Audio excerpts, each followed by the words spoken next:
हरतालिका तीज व्रत की कथा।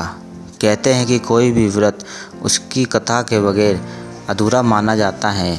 एक कथा के अनुसार माँ पार्वती ने अपने पूर्व जन्म में भगवान शंकर को पति के रूप में प्राप्त करने के लिए हिमालय पर गंगा के तट पर अपनी बाल्यावस्था में अधोमुखी होकर घोर तप किया।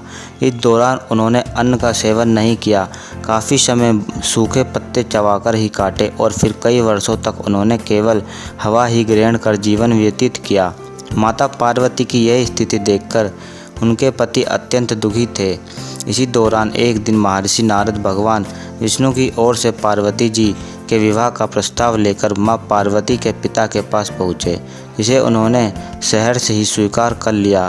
पिता ने जब बेटी पार्वती को उनके विवाह की बात बतलाई तो वे दुखी हो गईं और ज़ोर ज़ोर से विलाप करने लगी। फिर एक सखी के पूछने पर माता ने उसे बताया कि वह ये कठोर व्रत भगवान शिव को पति के रूप में प्राप्त करने के लिए कर रही हैं, जबकि उनके पिता उनका विवाह श्री विष्णु से कराना चाहते हैं। तब सहेली की सलाह पर माता पार्वती ने घने वन में चली गई और वहाँ एक गुफा में जाकर भगवान शिव की आराधना में लीन हो गई। माँ पार्वती के इस तपस्विनी रूप को नवरात्रों के दौरान माता शैलपुत्री के नाम से पूजा जाता है। भाद्रपद शुक्ल तृतीया तिथि के हस्त नक्षत्र में माता पार्वती ने रेत से शिवलिंग का निर्माण किया और भोलेनाथ की स्तुति में लीन होकर रात्रि जागरण किया। तब माता के इस कठोर तपस्या से प्रसन्न होकर भगवान शिव ने उन्हें दर्शन दिए और इच्छा अनुसार उनको अपनी पत्नी के रूप में स्वीकार कर लिया।